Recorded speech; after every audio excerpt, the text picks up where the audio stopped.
What's up, you guys? Today is the long-awaited Q&A that I've been teasing about for about 2 weeks now, and you guys asked many amazing, super awesome questions, and they're really interesting. I scrolled through them a little bit. You guys are pretty cool people, and you guys have really interesting minds. How was your guys' Thanksgiving? That is my question for this Q&A at the beginning of this Q&A. Leave it down below. I really want to know how your guys' holiday was. So let's get on with this Q&A. I have many awesome questions. I'm sick today, so if I start rambling, I'm so sorry. Eric asks, what is your favorite seasons of the year, and how much is that influenced by your sad? And are you looking forward to Christmas this year? Great questions, Eric. My favorite season of the year is fall. I guess it is kind of influenced by my sad because it's in between freezing cold and really, really warm. So it's like my perfect season. I don't know if anyone else who suffers from sad likes fall because of that, but I love fall. I love the colors. I love the weather is awesome in California here. And are you looking forward to Christmas this year? I am so looking forward to Christmas this year. I got so many cool plans. I can't wait to see my family. So yeah, I'm so looking forward to Christmas. Are you? Angie Lupus Life asks, what is your go-to song to listen to when you need your spirit lifted? Okay, so I know this is gonna sound kind of weird, but I've had like a childhood song that kind of like means a lot to me. Let's see if I can pull it up here on my phone. Let's see if you guys know it. Hey, I put some new shoes on and suddenly everything's right. So inviting on me. It is New Shoes by Paolo Nutini. I love that song ever since it came out. I kind of have a connection with it because my dad really likes it, and whenever my dad wanted to be happy, he played that song in the car and it made me happy. And so now when I hear that song, I think of my dad and I having a great time, and it really makes me happy whenever I hear this song. So that is my answer to your question. It's such a good song. Courtney asks, where do I see myself in 10 years? And Courtney, that is a really hard question. You know, a few years ago, I didn't see myself having a future. I really didn't. I really didn't see a future for myself. I really didn't want a future for myself. But right now, where I am right now, I do see a future. In 10 years, I see myself out of college, with a family even. I see myself with a family, maybe starting a family. I see myself being a counselor, being a marriage and family therapist, and helping people each day. I really, really want to do that. That's my goal right now, is to go to school, to be a therapist, to help people. I really want to do that, and I really hope that in 10 years I could accomplish that. Also in 10 years, I see myself with a dachshund or a wiener dog, because that's my favorite dog, and I told myself when I'm old enough to have my own house and I'm old enough to have my own family and I'm starting my family, I'm gonna get a wiener dog, and I don't care what anyone else says. Weenies are awesome.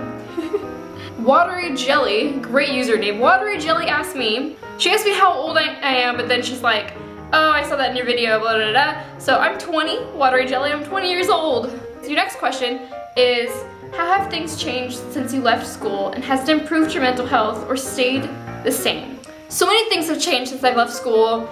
The reason I was depressed is gone. I'm finding out who I am in college. I'm finding out what I want to do in college. I'm finding out once I left high school, I tore myself away from everything I thought I wanted, and I thought I wanted to be someone else when I was in high school. I was kind of lying to myself. I was kind of trying to make myself who I thought everyone wanted me to be. But now after high school and after I'm out of school, I figured, you know what, I want to be who I want to be. I want to say what I want to say. I want to help people. I want to do things. I don't want to be sitting there in the corner. I don't want to be quiet anymore. I want to be me. My mental health has gotten better, but I'm still struggling with self-harm and depression and things like that. Because that's, you know, it takes a while to recover from, and I'm still in recovery. My mental health has gotten a lot better the last few years that I've been in college, because I've just been trying to find myself. Finding myself really helped me find more of my self-esteem, and I have a higher self-esteem now that I know who I am. What are your short-term and long-term goals for your channel? My short-term goals, which I've already accomplished, was help one person.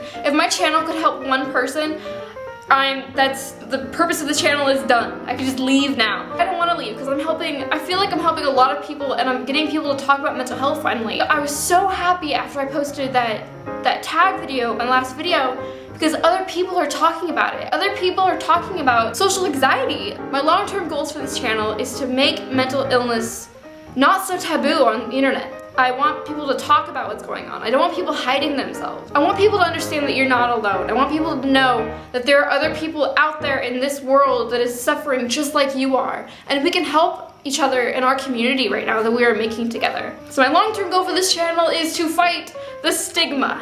Not just a username asks. This was the first question I actually read, and it was a very interesting and great question.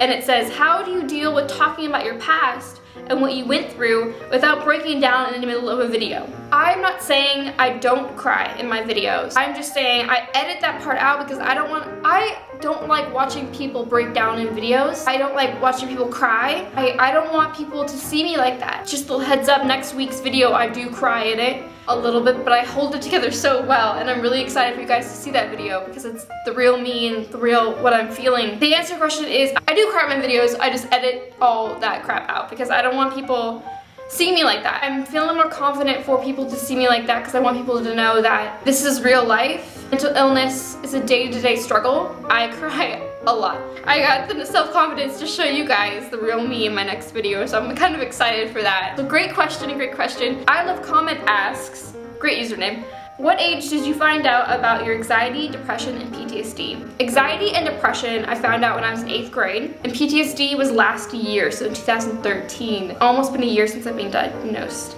And your next question is, how was the experience when you got diagnosed? When I got diagnosed for depression and anxiety, great question actually. I went to the doctor and thought it was asthma at first, and then I got a second opinion and I found out it was depression. This happens a lot with people with depression and anxiety, because a panic attack, you feel like your throat's closing up and you can't breathe, which is kind of like asthma. My doctor thought that I had asthma, and I really didn't. I was just depressed and having panic attacks. When I told my parents about me being depressed and having anxiety, and they cried, and they blamed themselves. So it wasn't a good experience being diagnosed with depression and anxiety. When I was diagnosed with PTSD, I felt better. I felt like, okay, now I'm gonna start my recovery. Now that I know what it is, I can work through this. I can do it. Mia Minor asks, how do you tell your close friends that you self-harm? Also, hi. You saw my video. I did see your video. Mia Minor, how do I tell my friends? When I told my close friends that I self-harmed, it just happened. I didn't sit everyone down at a dining room table and said, hey, look at me, I self-harmed. No, I told them individually or through text message, or when they asked me, I couldn't hold it back anymore. When I was younger is when I told my really, really close friends that I do self-harm. And it sucks.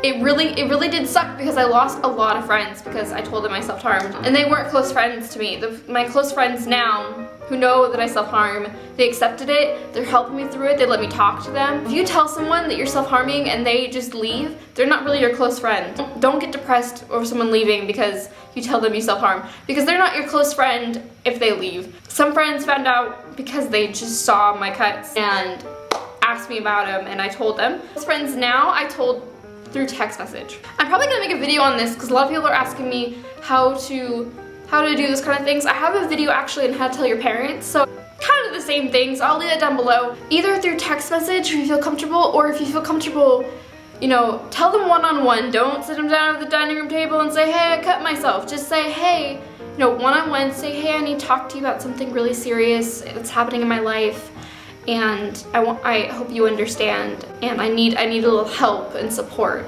and then talk about it, and then tell them what you're comfortable with. Eternal Bands asks, I have a lot of disorders and I want to know some ways to cope with it because I get so many challenges a day and it's hard. If I don't know what you're diagnosed with, I can't really help you specifically. Some coping skills that I do is just keep busy.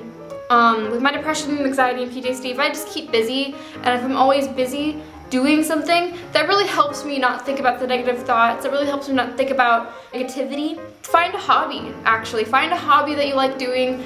Make videos is a really good hobby for me because I can talk to you guys. Journaling, I always talk about journaling on my channel. Journaling is a great coping skill. You can write down what you're feeling. You don't have to tell people, but you can just write down what you're feeling. Write down what you want to say to people. I have a coping skills video. I'll link it down below. I also have 8 ways to cope with depression. Go watch that. I have a lot of coping skill videos. If you want another video about that, if you have a disorder that I have not covered, and you want coping skills with that, leave it down in the comments and I'll totally do a coping skills video. If you're in therapy, ask your therapist. They have so many good coping skills for you. That's a hard question. That's a really hard question. This is fun. Okay, Jamie 1982 asks, what are some of your favorite hobbies? Making videos right now is my hobby. I have very little hobbies and this is one of them. A lot of people don't understand this hobby, but you know, I don't care. I love making videos. Also, my other favorite hobbies, I do like getting into art recently. Like, I've been drawing a lot more. I like photography is a good hobby for me. Your next question is, what's your favorite dinner? My favorite dinner. Recently, I've been having a lot of chicken. I really like chicken. Chicken's really, really good. So like pizza. Pizza's my favorite thing in the whole world, and I mean, it's really unhealthy for me, but I like pizza. What movies do you like that are related to mental health? And I really thought about this question, I really did, and I got a good answer. Mental health or mental illness. My favorite movie is Girl Interrupted. I watched that movie and it just touched my heart so much. It's a very triggering movie, but it's really good. The theme of that movie is don't become your mental illness. Don't become consumed by your mental illness. Don't let it define you, because you can get through this. And that's what I got from that movie, is you don't get consumed by your mental illness. Don't just say this is the way life is going to be. Work at it. You can do it. You can make a life for yourself even though you're mentally ill. So I really like that movie. My other favorite mental health movies is The King's Speech is really good. Oh, I love that movie because I have a stuttering problem and I just love that movie so much. Psycho. I love that movie. I love that movie so much. I mean, it's not like healthy mental health kind of thing, but oh, Psycho was good. Taylor Babel asks, what's your favorite TV shows? Okay, so my favorite TV shows are Supernatural, House. I like New Girl. I've been watching a lot of House of Cards, but recently, the past 2 days since I've been sick, I've been binge watching The Following. And if you're triggered by blood or, you know, violence, do not watch it. But holy crap, that show is amazing. It is so good. It's on Netflix. If you guys have Netflix, watch it. It's a mind trip. It's like Inception, but with TV. So she asks, how do you get out of a depressed mood? I get out of the situation that's making me depressed. I either watch TV, I go hang out with friends, I film a video, I do a hobby that makes me really happy. And your last question is, have you ever had long hair? If so, what made you want to cut it short? I'm thinking about cutting my hair short. Long hair is the biggest pain in the bum. Okay, so I did have long hair because 3-4 years ago, I'm like, I'm gonna get my hair long. And so I spent 3 years growing my hair out. Here's some pictures. Here's me with blonde hair. And with blonde hair, that was my normal hair color. I went really, really long and I had really long hair. And what made me cut it off? It's a very personal thing for me. Essentially, I really wanted to change who I was. I wanted to feel more like me and not what everyone else wanted me to be. Everyone told me, don't do it, don't cut your hair off, you're gonna look like a boy. And I said, F you guys, I'm gonna do what I want. So when I cut it off here. Here's a picture of me with like short hair. When I cut it in December, I cut it like this short. And then in April, it's been like this. I wouldn't go back. I love it. It's really low maintenance. It's great. Short hair makes everyone look super cute. Kayla, I think you look awesome with short hair. And if you cut it off, let me know, send me a picture. I really love to see it. Hope you guys enjoyed this Q&A. I have a very special video planned next week and I hope you guys enjoy it. Filmed it maybe a month ago and I've just been waiting to post it. Super excited for that. I'll see you guys next week. Bye guys.